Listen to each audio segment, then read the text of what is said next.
Bonjour tout le monde, bienvenue à ce nouveau rendez-vous de Folie douce, ici Yvan Bugeaud. Aujourd'hui, mon invité Grégoire Ahong-Bonon, nous parlons ensemble de santé mentale en Afrique et de l'association Sainte-Camille. À l'espresso et à l'espresso allongé, Pierre Laporte nous amène son sujet, la télékinésie. Notre collaboratrice Catherine Stassin nous présente son sujet, l'intérêt du silence. Bienvenue à Folie douce.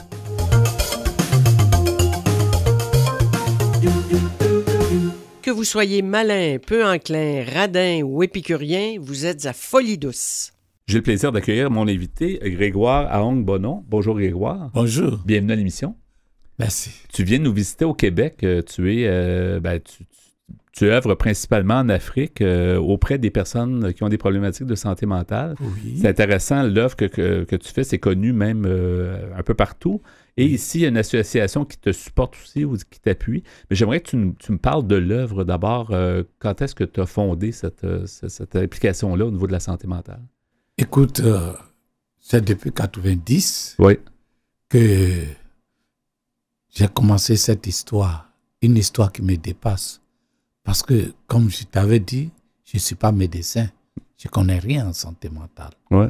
C'est à vouloir chercher Dieu dans les pauvres que je vis cette histoire que nous vivons. Parce que c'est vrai, les malades mentaux en Afrique sont considérés comme des gens qui sont possédés. Encore aujourd'hui, hein? C'est encore le cas. Jusqu'à aujourd'hui, sauf, heureusement, les endroits où on a réussi à construire des centres. Ça a beaucoup changé. Parce qu'avant, c'est quoi? C'est qu'il y avait certains hôpitaux, mais en général, les gens étaient un peu laissés à eux-mêmes dans la société. Les hôpitaux psychiatriques sont très rares en Afrique. OK. Vous voyez, et en Côte d'Ivoire, où nous avons commencé cette expérience, il y a plus de 25 millions d'habitants. Mais il n'y a que 2 hôpitaux psychiatriques qui existent pour tout le pays. Et si vous n'avez pas d'argent, on ne vous reçoit pas. OK. Au Bénin, d'où je suis originaire, il n'y a qu'un seul hôpital psychiatrique qui existe. Et c'est pareil, vous n'avez pas d'argent, on ne vous reçoit pas. Et comme ces malades sont considérés comme des gens qui sont possédés, les parents se disent qu'il n'y a rien à tirer désormais d'eux. Donc, personne n'essaie de faire un effort pour vouloir soigner. Donc, où ils sont abandonnés dans la rue, où ils sont enchaînés à des arbres, où ils vivent des situations impossibles de décrire. Est-ce que les familles aussi prennent soin souvent d'un membre proche ou loin de la famille? Est-ce que ça arrive que les familles prennent un peu en charge la personne? Oui, il y a les parents qui arrivent à essayer, mais lorsqu'ils n'arrivent plus à contenir les crises de l'individu, mais la seule solution, c'est de l'enchaîner. Parce que dans le fond, on le dit toujours, mais la santé mentale touche tout le monde. Peu importe notre origine ethnique, peu importe notre richesse ou pas, peu importe, hein, c'est ça, tout le monde peut être touché. Écoute, le cerveau de tout homme est pareil. Personne n'est épargné de la santé mentale. Hein? Ouais. Le cerveau, ça fait partie des organes du corps. Donc, il arrive où, quand ça ne va pas, ça ne va pas. Donc, personne n'est à l'abri. Malheureusement, exactement. On ne regarde que l'autre, en oubliant que ça peut m'arriver demain. Oui. En 1990, Grégoire, donc, tu as décidé de fonder ça. Ça a quand même débuté petit. Pourquoi ça? Pourquoi pas une autre œuvre? Pourquoi la santé mentale? Qu'est-ce qui a été le déclencheur? Écoute, moi aussi, je dirais que j'ai passé par là, puisque j'ai vécu, lorsque je suis arrivé en Côte d'Ivoire, j'ai eu assez d'argent, je faisais beaucoup d'affaires, mais brusquement, j'ai tout perdu à tel point que j'ai failli me suicider. Je suis rentré dans une grande crise de dépression. Okay. Ma chance, j'ai commencé à mener une vie très, très misérable. Ma chance, c'est que j'ai eu la rencontre d'un prêtre missionnaire qui a commencé à prendre tout son temps pour m'écouter et en même temps qui a commencé à me soutenir, à m'aider. Et le même prêtre, au même moment, organisait un pèlerinage sur Jérusalem. Il a payé mon billet, il m'a fait partir à Jérusalem. Et au cours de ce pèlerinage, un jour, il disait que chaque chrétien doit participer à la construction de l'église en posant une pierre. C'est cette pierre que moi, j'ai commencé à chercher. Exactement. Jusqu'au jour où, un jour, je vous disais que les malades mentaux, dans nos pays d'Afrique, ils sont considérés comme des gens qui sont possédés. Vous les voyez nus dans la rue, ils mangent dans les poubelles, ils sont réduits comme des déchets humains au milieu de la société. Tout le monde a peur d'eux. Moi aussi qui vous parle, j'avais très peur des malades mentaux. Mais comme je le disais tantôt en 90, en passant dans la rue, j'ai vu un, comme d'habitude, tout nu, qui fouillait la poubelle en train de chercher sa nourriture. Ce jour, brusquement, je me suis arrêté. J'ai commencé par le regarder.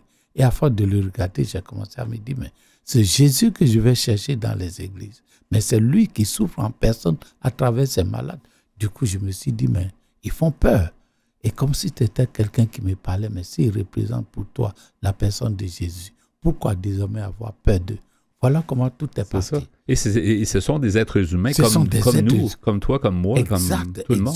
Exact. Moi, j'ai eu la chance de rencontrer un prêtre missionnaire qui a su m'écouter et qui a commencé à m'aider. Eux autres, s'ils avaient trouvé quelqu'un qui a su les écouter, qui pouvait les aider, peut-être ils ne seraient pas où ils sont. Oui. Et qu'est-ce que tu as créé? En fait, tu as créé ça en 1990. Aujourd'hui, comment on peut décrire ce que tu fais comme... Écoute, aujourd'hui, parce qu'au fur et à mesure, quand on a commencé, on va commencer à découvrir des gens qui sont enchaînés, qui sont bloqués dans les bois. Donc, on va commencer à créer des centres. En Côte d'Ivoire, où on a commencé cette activité, il y a 4 centres qui sont créés. Au Bénin, on est arrivé au Bénin en 2004. Il y a 4 centres qui est déjà en fonction. Le 5e en construction. Au Togo, il y a 3 centres. Au Burkina, il y a un centre qui est géré aujourd'hui par les Burkinabés eux-mêmes. Donc, et puis, en dehors de ça, nous avons 12 centres de réinsertion. Et ce qui est important à décrire, c'est les centres de relais. Au Bénin seul, nous avons aujourd'hui 27 centres de relais. Les centres de relais, c'est quoi? On utilise les religieuses qui ont des dispensaires. Parce qu'en santé mentale, ce sont des individus qui doivent continuer à prendre leurs médicaments. Oui. Alors, au début, les gens disaient, quand ils rentrent dans leur famille, on n'a pas eu l'argent pour payer le transport. Alors donc, on a rencontré les religieux qui ont des dispensaires. Avec l'aide des psychiatres, on leur a donné une formation. Donc, partout où sont les religieux, on a créé ce que nous appelons les centres de relais, où les patients peuvent aller chercher leurs médicaments. Mais ils demeurent pas là, dans le fond. C'est comme un centre ouvert là, oui, dans les là, heures de jour. Oui, c'est les centres ouverts. Ouais. Mais les centres d'accueil, ce sont des centres où on les garde pour les traiter, pour les stabiliser avant de leur permettre de retourner. Mais ce n'est pas un milieu hospitalier comme tel. Il y a peut-être quoi? Il y a peut-être un psychiatre pas loin ou qui était disponible ou qui vous aide. Mais en réalité, c'est d'accueillir les gens pour les stabiliser, pour leur donner un confort. Les stabiliser, leur redonner un confort. Et puis, ce qui est important à vous parler, c'est qu'ici, il y a ce que vous appelez les pères aidants. Oui. Mais ici, chez nous, on a dépassé cet esprit. C'est-à-dire, ce sont des malades qui deviennent les directeurs des centres, qui deviennent les infirmiers des centres. C'est eux-mêmes qui font tout entre eux. Donc, c'est pour et par. On s'occupe des gens qui ont des problèmes de santé mentale par des gens qui en ont déjà souffert. Exact, bravo. C'est merveilleux. Vous avez bien compris. Mais les gens doivent être totalement satisfaits de ça parce que quelqu'un a vécu ça. Tu en parlais tantôt. C'est difficile de vivre une dépression, vivre un grand stress comme ça. Fait que quand on sait qu'est-ce que les autres vont ressentir, alors c'est très bien. Là. Et ça donne, c'est-à-dire, dès que quelqu'un arrive et voit que celui qui s'occupe de lui est quelqu'un aussi qui avait passé par là, mais ça lui redonne déjà une certaine confiance. Oui. Je pense que je n'ai pas mentionné tantôt, mais en fait, l'organisme que tu as créé, c'est l'Association Sainte-Camille. Exact. Je ne m'abuse. Puis ici, au Québec, on a les Amis de la Sainte-Camille, donc des gens qui supportent avec... Jean-Paul Cyr. Est-ce que Jean-Paul Cyr, effectivement, qui s'implique depuis de nombreuses années, il y a beaucoup de gens. C'est pour ça que je pense que ça grandit. Les gens y croient. Il y a toi qui y crois, les gens en Afrique y croient, mais je pense qu'il y a des gens ailleurs dans le monde aussi qui y croient. C'est ça qui est beau dans ce projet-là. Écoute, ce que je vais dire, je vais profiter de votre micro pour dire un grand merci à tous les Québécois, à tous les Canadiens. Parce que depuis 2001 que je suis venu ici, cette histoire est devenue votre histoire. Ils se sont tellement investis, les amis de Sainte-Camille, ils se sont tellement investis, ils essaient de faire tout ce qu'ils peuvent pour nous permettre de poursuivre cette œuvre. Parce qu'en Afrique, on n'a pas de subvention, on n'a pas d'argent. Donc, si cette œuvre continue aujourd'hui, c'est grâce à des amis de 5 amis. Donc, ça Ici. vient vraiment d'ailleurs, c'est ça, l'argent qui permet de créer des... maintenir Exact, et tout ça. mais pour construire un centre, c'est des milliers de dollars. Ouais. C'est pas une petite somme. Donc, c'est grâce aux amis de 5 amis. Ici, au Québec, on a un groupe aussi en France, en Italie, en Espagne. Donc, c'est tout cela qui nous permet de poursuivre cette histoire. Et je peux vous dire, depuis qu'on a commencé, et on a fait le bilan il y a 1 an, il y a plus de 140 000 malades qui sont déjà réinsérés dans leur famille. Merveilleux. Des gens qui étaient enchaînés, qui étaient totalement perdus et qui aujourd'hui ont retrouvé leur dignité de la vie et qui participent au développement de notre pays.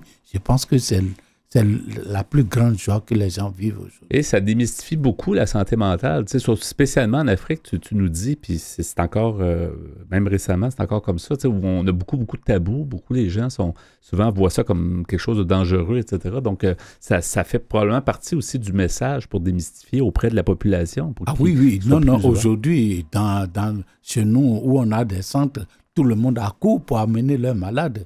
Et je vous dirais qu'il y a des gens qui disent « Ah, aujourd'hui, il faut être mentalement malade pour avoir du travail. » Non, parce que via vos services. Ce sont ces malades même qui deviennent des employés, qui deviennent des directeurs, c'est même qui font tout. Donc, c'est quelque chose qui impressionne tout le monde. Oui. Aurais-tu cru, Grégoire, quand tu as créé ça, que ça allait se développer autant?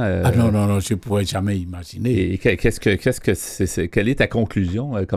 C'est un beau projet, mais en même temps, qu'est-ce que tu en retires ou qu'est-ce que tu en... Écoute, pour moi, le travail reste beaucoup à faire parce que l'Afrique, c'est un grand continent.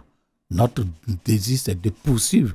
Et je suis très heureux parce qu'il y a un Québécois, Dr Benoît Desroches, qui depuis 2011, qu'il a commencé, depuis il nous a connus, chaque année, il vient 1 fois par an et il vient d'écrire un livre maintenant sur l'œuvre qui est Le regard qui libère. Exactement, un nouveau livre qui a été lancé il n'y a pas si longtemps, c'est ça, de Benoît Desroches. Benoît Desroches. Et c'est qui raconte un peu ton histoire avec cette association. Là. Écoute, c'est quelqu'un qui nous a beaucoup suivis, qui continue de nous suivre et qui vit quelque chose.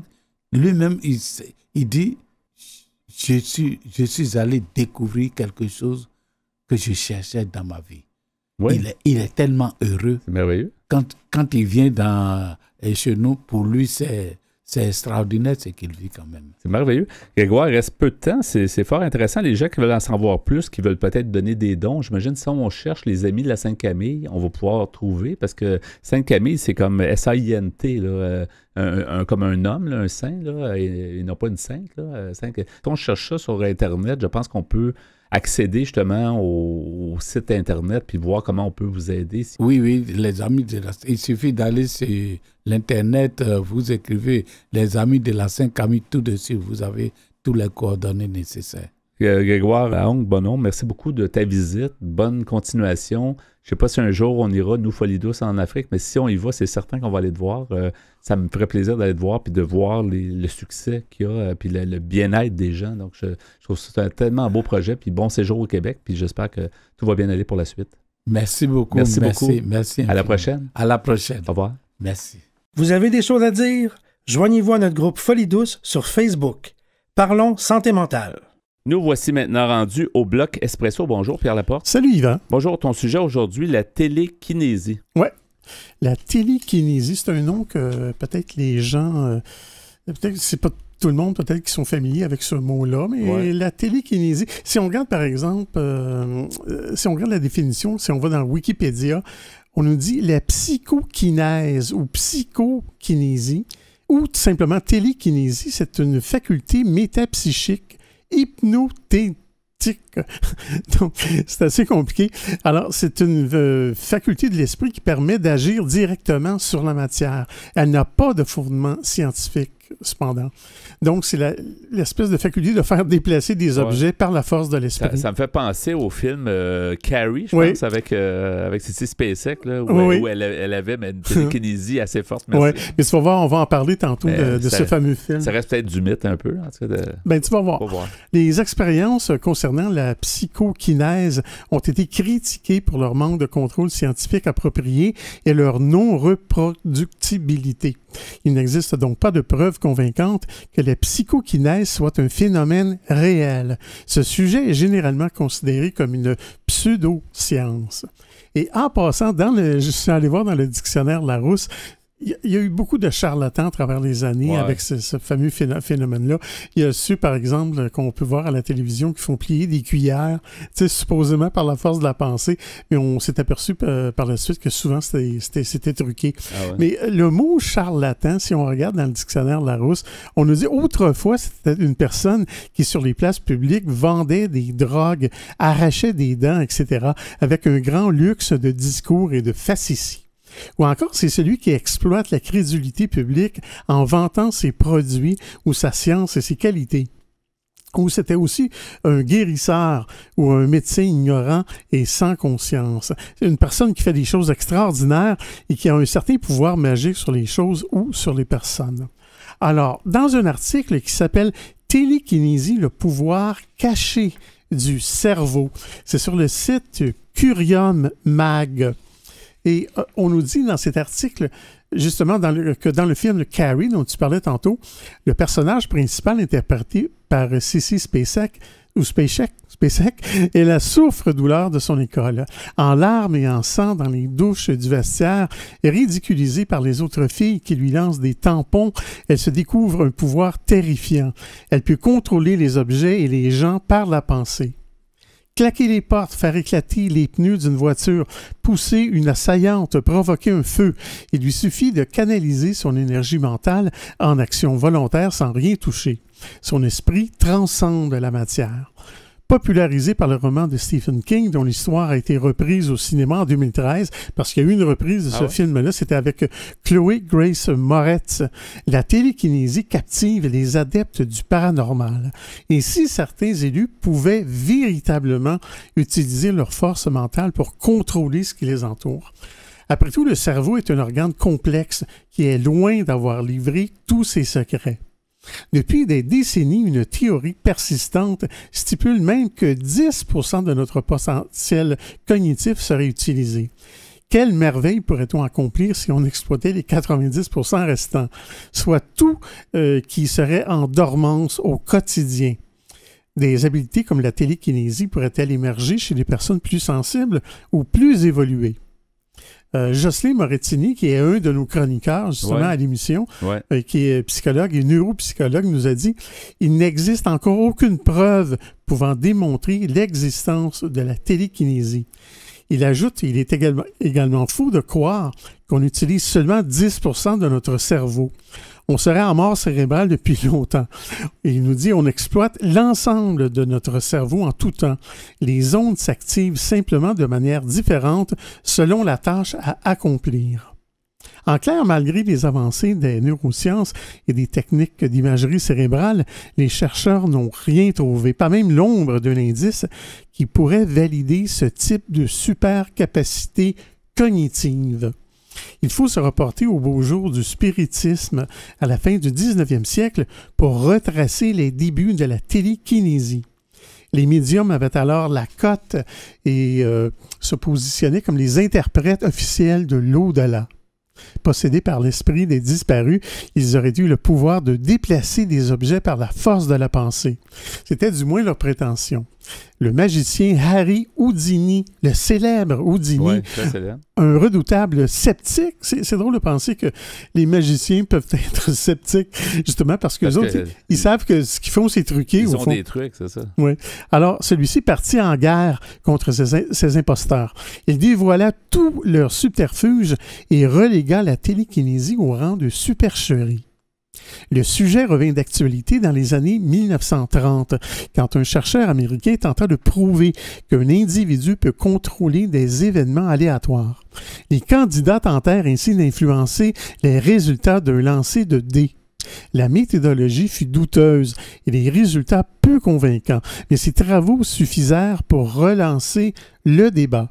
C'est toujours mystérieux, puis c'est sûr que ça titille un peu la curiosité des gens. Les choses sont un petit peu hors de la norme, c'est sûr que... Oui, et même aujourd'hui, j'en avais déjà parlé auparavant, il y a encore de la recherche qui se fait dans ce domaine-là. Ouais. Même, on se demande si les gens ne sont pas capables d'influencer des appareils informatiques ou des horloges décimales, si on veut. Les tests, ça continue. Dans les années 70, le voyant international Uri Geller. Est-ce que ça te dit quelque chose, non, le nom de Uri? Non, le nom me Uri Geller. C'était c'était pour dire un scientifique. Non, c'était pas un scientifique, mais c'était un animateur de télévision israélien. Mais celui-ci fit fortune en prétendant avoir des pouvoirs télékinésiques. Sa spécialité, tordre justement des cuillères. Ouais. Alors, si ses performances sont époustouflantes en spectacle ou à la télévision, il refusa de se plier à un protocole scientifique et rigoureux. En 2008, il avouait être un simple prestidigitateur.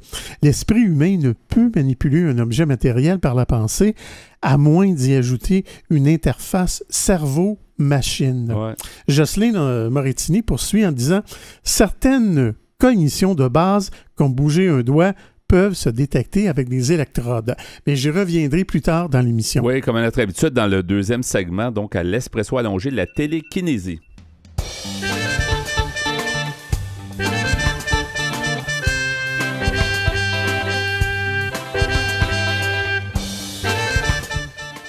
À venir dans l'émission, notre collaboratrice Catherine Stassin nous vante l'intérêt du silence. À l'espresso allongé, Pierre Laporte poursuit avec son sujet, la télékinésie. Vous voulez échanger avec nous, vous désirez participer à l'émission? Notre site web est antenne.qc.ca. Utilisateur de Facebook, YouTube, Instagram, Twitter et LinkedIn, cherchez Folie Douce Radio pour nous trouver. Vous écoutez actuellement Folie Douce, pionnier en santé mentale depuis 1991. Folie Douce, une communauté, une radio.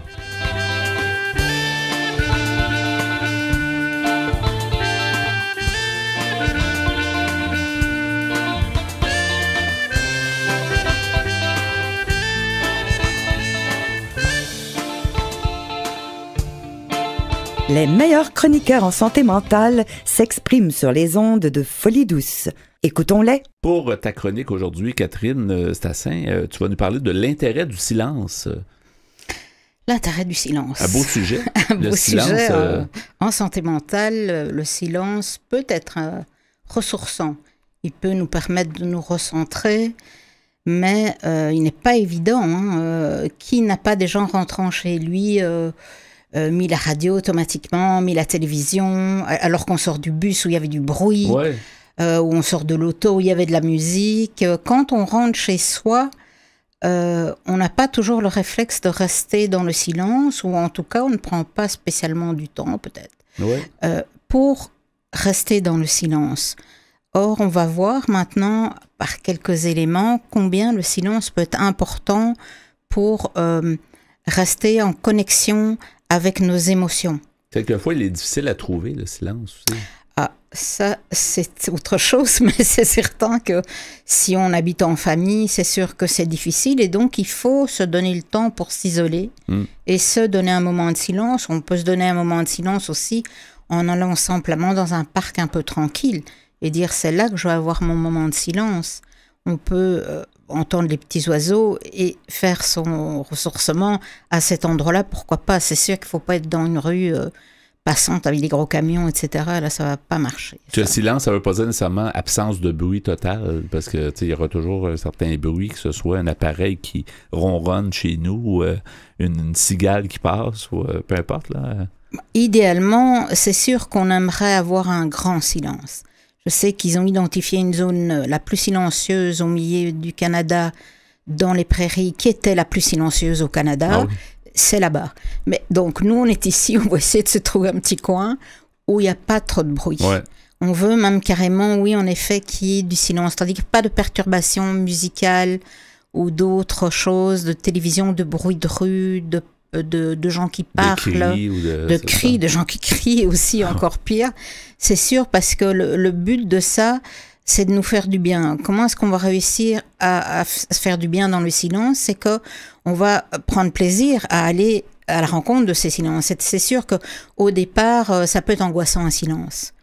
Donc se retrouver quand on a l'habitude du bruit en famille et dans tous les éléments de notre vie où il y a toujours du bruit, c'est anxiogène, ça peut être anxiogène, pas pour tout le monde. Donc une fois qu'on a décidé qu'on voulait quand même bien aller trouver un petit peu de silence, en fait ce silence va avoir un effet thérapeutique sur notre personne.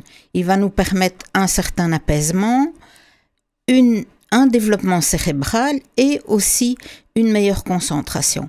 Donc c'est intéressant pour nous d'au moins essayer de vivre quelques minutes dans le silence par jour. D'accord? Donc ça, c'est un temps qui serait idéal à trouver et qui n'est pas facile pour tout le monde. Chacun peut trouver un petit peu des moments qui lui conviennent. D'accord? Et une durée aussi qui lui convient. Alors, ce qu'on peut dire, c'est qu'il y a des raisons pour lesquelles le silence est important pour notre santé mentale. C'est que d'abord, il va nous permettre de rester en communication, enfin, d'aller en communication avec nous-mêmes. C'est parce que souvent, on court, on fait des choses, on ne pense pas à nos propres émotions. Donc là, on va se reconnecter à nos émotions. Qu'est-ce que j'ai ressenti aujourd'hui? Qu'est-ce que je ressens? Qu'est-ce qui s'est passé? Qu'est-ce que je ressens maintenant? Comment est-ce que je me sens? Tout simplement. Donc, non seulement on va se donner la priorité à nous-mêmes et à nos émotions, plutôt que les laisser de côté et de gérer Dieu sait quoi, et aussi... on va voir que dans le fond, il y a des émotions, il y a des actions que la société nous impose, par des bruits ou par d'autres actions. Donc, on va faire attention à distinguer, tiens, quelles sont nos émotions de ce qui nous est imposé. Et on va essayer de vraiment arriver à prioriser les actions qui nous font du bien. D'accord? Donc, évidemment, quand je parle de ça, peut-être qu'Yvan, il y a quelque chose qui te vient en tête quand on te dit « je suis dans le silence » et je pense à me connecter avec moi-même, et c'est quelque chose qui te vient à l'esprit. C'est souvent la méditation, voilà. C'est ça, le pleine conscience qu'on dit souvent aussi, là, d'avoir vraiment un temps, puis un temps d'arrêt, c'est un peu ça. En effet, c'est vraiment le mot qui est consacré maintenant, c'est la méditation, c'est-à-dire que c'est une action que d'être dans le silence et de réussir à en bénéficier. Parce que si vous êtes dans le silence et que votre petit hamster intérieur tourne et tourne et tourne, qu'est-ce que j'ai fait comme liste de courses et non, ça va pas marcher. Donc, c'est quelque chose qui s'apprend, la méditation. Ce n'est pas quelque chose qui va venir très très facilement, en tout cas pas pour tout le monde. Il faut s'exercer. Il faut s'exercer et cette méditation, elle va permettre de stimuler le cerveau. Comment? C'est-à-dire qu'elle va apaiser d'abord en premier lieu le cerveau. Il y a une expérience assez rigolote qui a été faite sur des souris et il y avait deux groupes, des souris qui avaient droit à 2 heures de silence par jour et un autre groupe de souris qui n'avait pas droit à ce silence. Et on a vu que celle qui a eu droit au silence, la partie du cerveau liée à la mémoire, aux émotions et à notre capacité d'apprentissage à la capacité d'apprentissage des souris, était beaucoup plus importante chez les souris qui avaient bénéficié de ce silence. Donc, on voit que ça stimule le cerveau, en tout cas, de par les expériences. Alors, Yvan, on va aussi essayer par ce silence de soulager le stress. Le stress, il est causé... il génère de l'adrénaline et de la cortisone, ce sont des hormones du stress, et c'est pas l'idéal pour le corps. Donc, ce silence va permettre d'abaisser, on va abaisser notre pression artérielle, la circulation sanguine va mieux se faire dans le cerveau, et donc on va baisser les taux d'hormones néfastes pour le cerveau, et ça va être apaisant, le silence. Et d'ailleurs, il a été prouvé qu'en fait, 2 minutes de silence, c'est plus apaisant qu'une musique qui vous paraît apaisante. Ah bon? Donc, ça peut valoir le coup d'essayer au moins... Ça coûte rien. Ça coûte rien. C'est partout. En fait, il faut juste le trouver. Il faut trouver le bon endroit. Oui, exactement. Non, c'est des petites choses comme ça que les gens... j'ai l'impression qu'il y a des gens qui ont oublié c'était quoi le silence. Il y a des gens, je pense, qui vivent toujours à peu près dans le bruit, puis c'est épuisant à la fin. Là. Oui, on n'est plus habitué, donc c'est sûr que c'est angoissant, parce que quand ça nous arrive, on se demande qu'est-ce qui se passe. Il se passe rien du tout. C'est ça, il se passe rien. Juste du silence. Juste du silence, c'est beau. C'est ça. Alors, autre possibilité, plutôt autre bienfait, on va dire, de ce silence, ça va nous aider à nous concentrer. Qui n'a pas déjà eu des petits problèmes de concentration, on a difficile à réfléchir, on veut refaire une phrase, ça met du temps, etc. Donc, notre cerveau, il a besoin, quand on apprend et que on assimile des éléments, de tout classer et d'assimiler tranquillement. La concentration, alors, peut se faire à nouveau parce que tout est bien dans nos petites cases, dans notre cerveau. Donc, il est important de donner du répit au cerveau, non seulement par le sommeil, mais par ce silence et cette façon de lui laisser le temps de remettre en place les éléments dans le cerveau. Et pour terminer, on parle souvent où il faut profiter du moment présent. La méditation de pleine conscience le dit beaucoup. On peut essayer ça lors de notre période de méditation. On peut essayer ça aussi un petit peu, même dans un bus, en allant au travail ou en étant chez soi, en s'asseyant 2 minutes dans le fauteuil et se dire, ben voilà, là je suis juste bien, j'ai une bonne journée, il s'est passé ça, etc. Je suis juste bien, je m'arrête 2 minutes et voilà, c'est parfait.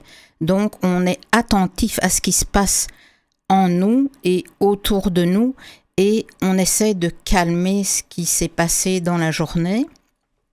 Et donc, ça, c'est via la méditation. Maintenant, c'est quelque chose qui n'est pas évident à faire.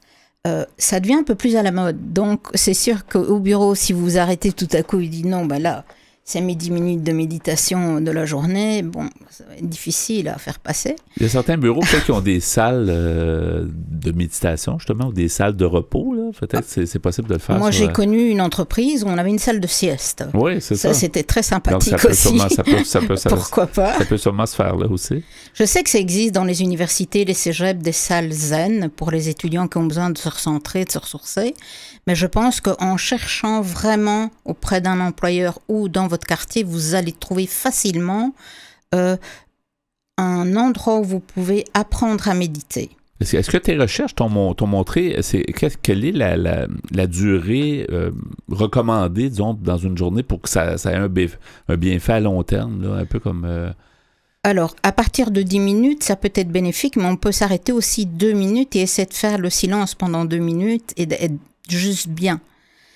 Idéalement, en fait, il parle de 10 minutes ou de 5 minutes 3 fois par jour. OK. Je pense que ça, ce sont vraiment des choses qui sont extrêmement personnelles. Je n'oserais pas m'avancer là-dessus. Un peu comme sommeil, finalement. Il y a des gens qui ont besoin de plus ou moins. Donc, Je pense que oui, il y a des gens qui arriveront peut-être à faire le vide en eux en 2 minutes très facilement. Ouais. C'est une capacité qu'ils ont peut-être. D'autres, ça prendra peut-être 10 minutes. Donc, il faut... Pour ça, vraiment aller un petit peu se renseigner, se faire aider. Il existe des ouvrages aussi, mais je pense que ce qui est intéressant dans un premier temps, c'est d'aller se faire aider et d'apprendre à vivre le silence auprès d'une équipe thérapeutique. Il existe un tel endroit, à l'hôpital St. Mary, ils ont une collaboration avec...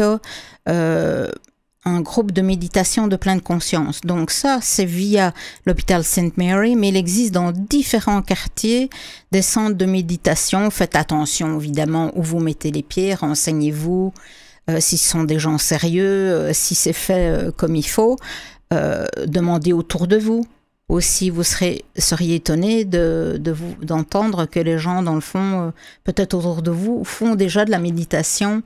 Et ils connaissent des endroits où, en tout cas, peuvent vous conseiller, là, c'est ça? Oui. Moi, j'ai connu un médecin qui m'a dit, en fait, moi, je le fais 3 fois par jour. Donc, pour rester en phase avec moi-même, entre tous les patients, j'ai besoin de ça. Voilà, je crois qu'on n'a pas besoin d'être médecin, etc., pour se dire ça, mais je crois que son équilibre, elle a trouvé son rythme, mais je veux dire...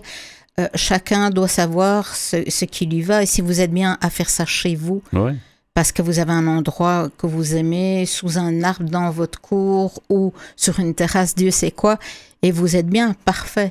C'est à voir avec vous-même, vous allez sentir si vous êtes capable de le faire. Ouais. J'ai mis en référence différents articles, de même que les coordonnées du centre qui travaille avec l'hôpital Sainte Mary à Montréal. On va les retrouver sur notre site web, dans la section sur le site antenne.qc.ca, dans la section mentionnée à Folie Douce. Donc, l'intérêt du silence, ou ta chronique, on va tout mettre les références. Merci, Catherine, de ce sujet. L'intérêt du silence, on va y travailler, on va essayer de le trouver, puis on va essayer de l'appliquer le plus souvent possible.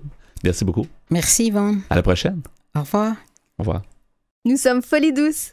Nous donnons la parole à ceux qui n'arrivent pas toujours à se faire entendre. Nous poursuivons avec l'espresso allongé et le sujet entamé plus tôt, Pierre, la télékinésie. La télékinésie. On a appris beaucoup de choses.